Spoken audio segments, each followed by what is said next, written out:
টিউলিপের অভিনব জালিয়াতি, গুলশানে রাজুকের সম্পত্তি দখলে স্টার্ন হাউজিংকে সহযোগিতার অভিযোগ। বিনিময়ে বুঝে নেন ফ্ল্যাট। আগামী সপ্তাহেই মামলার সিদ্ধান্ত দুদকের।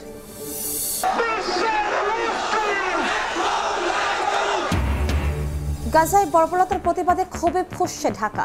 বিক্ষোভ সমাবেশ থেকে ইসরায়েলি আগ্রাসন বন্ধের আহ্বান, নীরব না থেকে জাতিসংঘকে জোরালো ভূমিকা নেওয়ার দাবি। বাড়ির আঙিনায় মিলল খণ্ড বিখণ্ড মরদেহ। নারায়ণগঞ্জে মা ছেলে সহ ৩ জনের বস্তাবন্দি লাশ উদ্ধার, স্বামী আটক। পারিবারিক কলহের জের, বলছে পুলিশ। জুলাই স্মৃতি ফাউন্ডেশনের সহায়তা পাইয়ে দেয়ার লোভ দেখিয়ে অর্থ আত্মসাৎ। নাগরিক কমিটির বহিষ্কৃত নারী সদস্য গ্রেফতার। প্রতারণা ঠেকাতে সতর্ক থাকার প্রতিশ্রুতি স্নিগ্ধের।